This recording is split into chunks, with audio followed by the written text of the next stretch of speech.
श्री राम।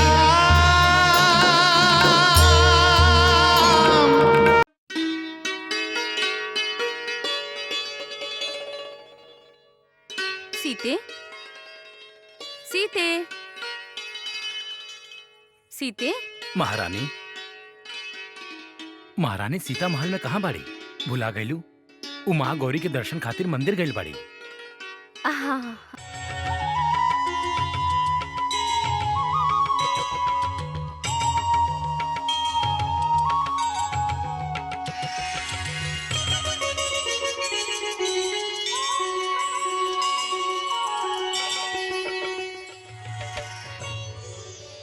मांडवी, सूतकृति, अब सीता के समझावे कि माँ गौरी के अपन मन के बात सुनावल ना जाला, स्पष्ट शब्दों में व्यक्त कइल जाला।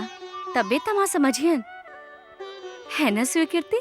हम बोली सीता ना बोल पा रहल है त गौरी माँ के हम बता देवत हई कि ओकर मन में का बा।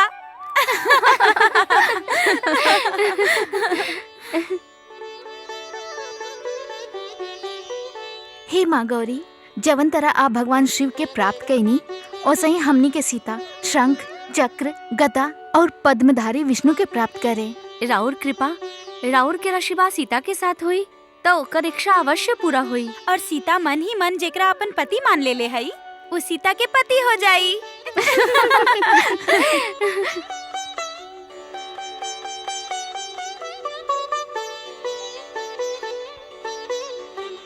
ई मंदिर है श्रुतकीर्ति, यहाँ आव त भक्ति भाव से आव। ई केहू हंसी ठट्टा करे के स्थान त ना है ना उर्मिला। ला सुन ला, एक त एकरा खातिर प्रार्थना करा। देवी माँ के सामने इनका पक्ष रखा। एक इच्छा पूर्ति खातिर माँ से आशीर्वाद मांगी और ये हमरा के ही डांटे। ठीक बा, हम अपन प्रार्थना देवी माँ से वापस ले लेत बानी।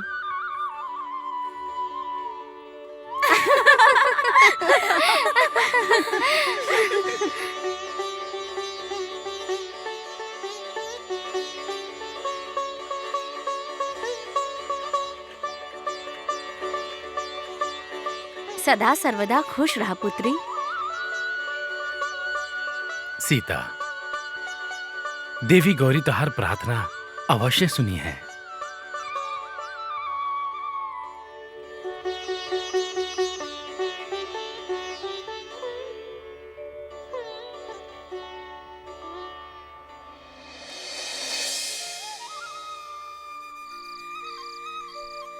योग आत्मा द्वारा परमात्मा के कईल गईल पूजा हा। हमारी शरीर के परम पिता परमात्मा प्रभु ही बड़ा ही अद्भुत रचना कैले बाड़े। जे कुछ भी हमके बाहर दिखाई पड़ेला, वो सब कुछ हमार इस शरीर में बा।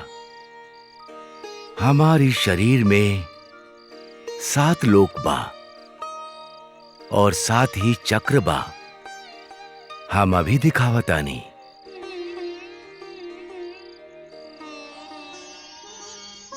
बैठी मारे कुंडली, कुंडलनी चिरसूत, योग पात्र को दे सुगुरु, जागृति मंत्र थी गुप्त, जागृति मंत्र थी गुप्त। हमार बैठे के जगह पर मूलाधार चक्र, नाभि के थोड़ा नीच स्वाधिष्ठान चक्र, नाभि में मणिपुर चक्र, हृदय के पास अनहत चक्र,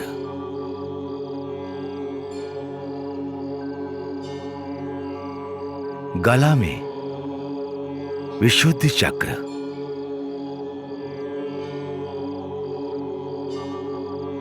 दोनों भवन के बीच आज्ञा चक्र और कपाल में सहस्रार चक्र स्थित होखेला। गुरुदेव, योग से योगी की मुक्ति कब मिलेला?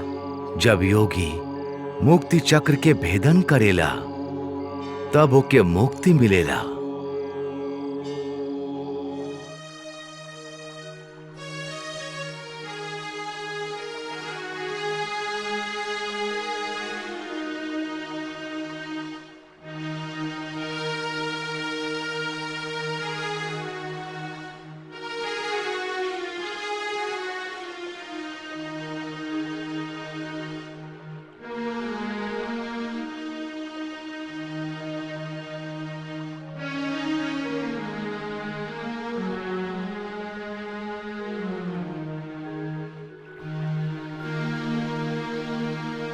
हमने अपन बच्चा लोग के कब देखब महाराज? बच्चा लोग की शिक्षा कब पूर्ण होगी? कब तक बच्चा लोग के प्रतीक्षा करब? सुमित्रा, हर प्रतीक्षा के अंत एक न एक दिन अवश्य होखेला। ठीक वही प्रकार जैसे हर रात्रि के बाद सुबह अवश्य होखेला।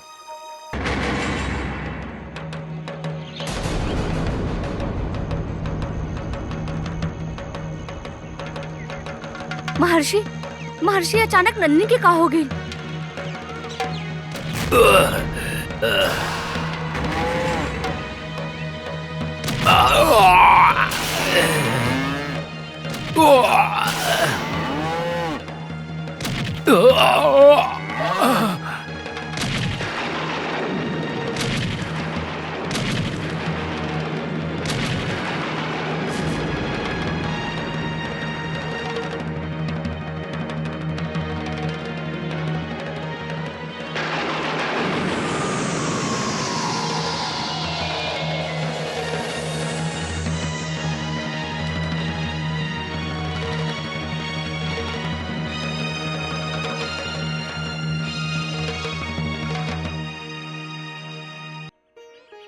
राम, जे हम न देख सकनी वो नंदनी देख ले ली और गुरुकुल के सुरक्षा खातिर दैत्यन के भगा दे ली।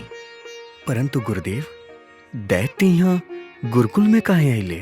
वो दैत्य रावण के गुप्तचर होखिए, जौन यहीं देखे आयल होखिए।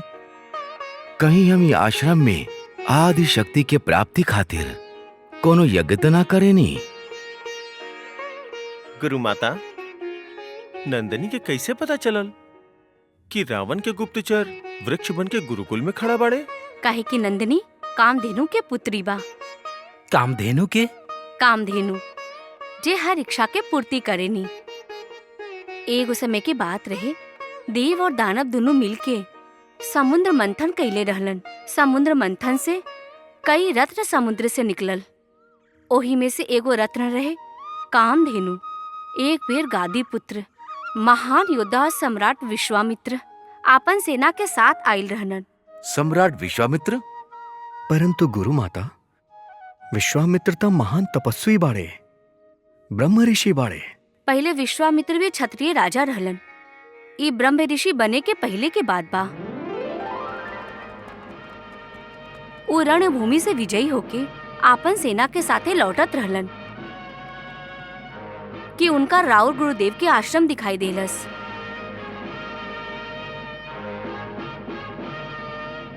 गाधी पुत्र महाराज विश्वामित्र के वशिष्ठ के आश्रम में स्वागत बा। राजन, हमार रउआ से आग्रह बा कि रउआ अपन सेना के संगे हमारी आश्रम में विश्राम करी।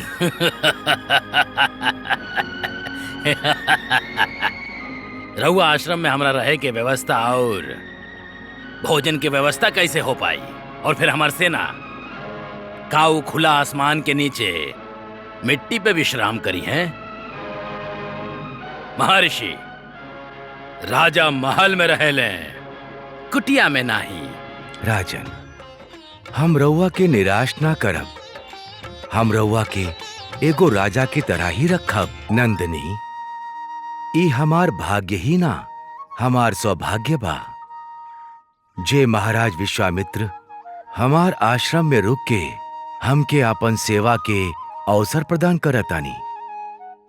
ए खातिर तू इनकर उनकर सेना के रहे के खाए पिए के यथो उचित प्रबंध करे के हा, समझ नहीं?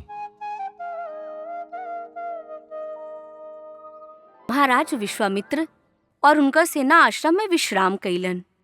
नंदिनी के बनावल दिव्य भोजन से वो तृप्त भी भइल, परंतु का गुरु माता? सूर्योदय होते ही जब वो अपन सेना के साथे जाए खातिर तैयार होलन, हम नंदिनी के अपना नगरी ले जा रहल बानी। ओकरा खातिर रउआ के 1 कोटी गाय और सोना चांदी हीरा जवाहरात जो चाहे ले ली। नंदिनी अब हमार बिया, हम ओकरा के अपन नगरी ले जाए।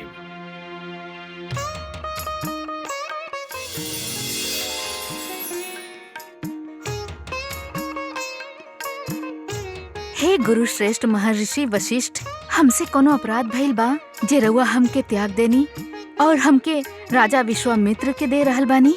नंदिनी, ना तो हम तोहार त्याग कैले बानी और ना तो कोनो तोरा से अपराध भइल बा। महाराज विश्वामित्र तो के बलपूर्वक ले जा रहल बानी। तो रउआ उनके अपन ब्राह्मण बल से रोकत काहे नहीं की? नंदिनी, राजा विश्वामित्र इस समय हमार अतिथि बाड़े। अतिथि देवो भव, यही खातिर हम विवश बानी। हम तो विवश नहीं थी ना, हम उनके रोक सकतनी ना महर्षि।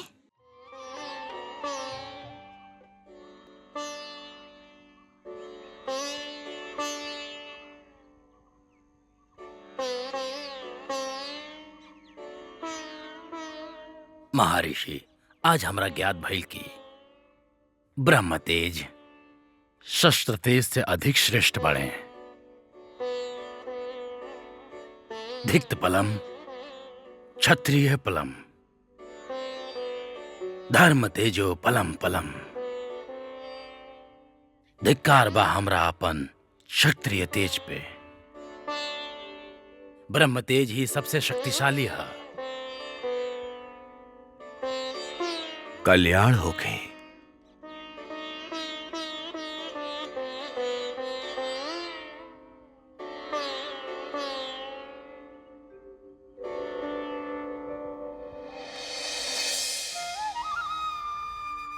परंतु गुरु माता, राजा विश्वामित्र ऋषि कब और कैसे बनले? हम बतावतानी राम।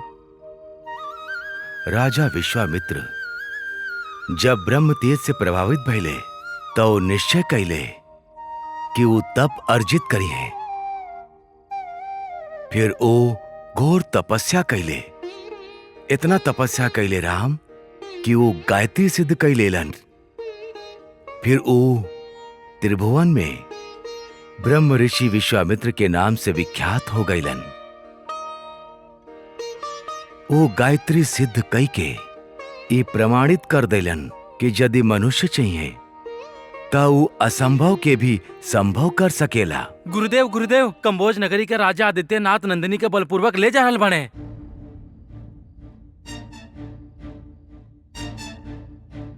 राजा आदित्यनाथ रहुआ नंदिनी के आश्रम से ये प्रकार बलपूर्वक न ले जा सके नहीं।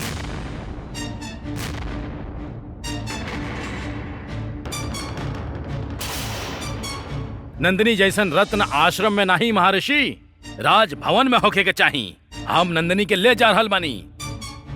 सैनिक लोग ले चला नंदिनी के। शिष्य रोका इनके, रोका।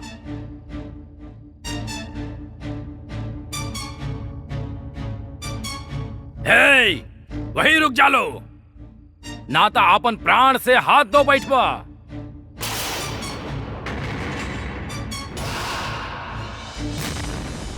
रहुआ ई लोग के बल पे हमरा के रोकल चाहत रहनी। बंद कर दी आपन ई गुरुकुल। हे राजन, रउआ हमार गुरुदेव के अपमान करतानी, जौन हमनी सहन ना करब। नंदिनी के छोड़ दी। टका धर्म के शिक्षा ग्रहण करे वाला हमरा से अधर्म करी है। हाँ, एक साथ 4 गो युद्ध करी हैं। एक अधर्मी के मुख से धर्म के बात। राम भैया के आदेश के पालन कर राजन। नंदनी के छोड़ के चल जा। मरल ही चाहत बाड़ा तो रोक ला हमरा के। चला सैनिक लोग।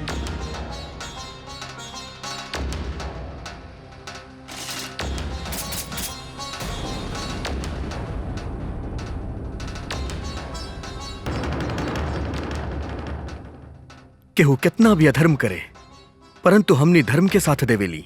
हम रउआ से युद्ध करब राजन। तू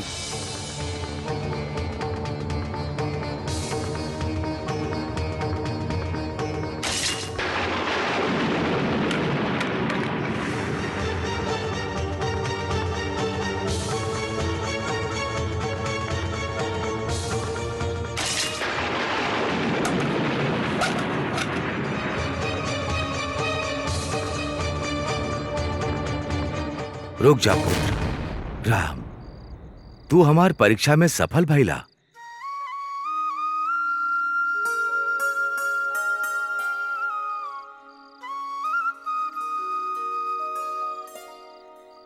परीक्षा गुरुदेव?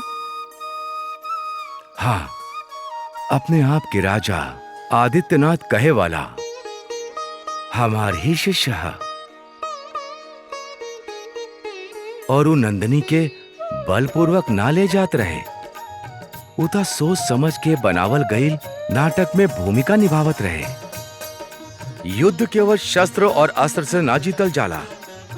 युद्ध जीतल जाला योद्धा के मनोबल से, साहस से, विजय पावे के तीव्र इच्छा से। अन्याय, अनाचार, अत्याचार के मिटावे के प्रतिज्ञा से, अधर्म और अधर्मी के दमन करे के आंतरिक प्रेरणा से। राम, इस सब गुण तोरा में बा।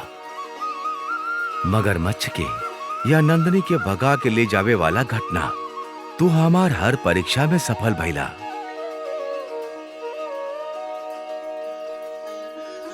कल्याण होके। जय श्री राम।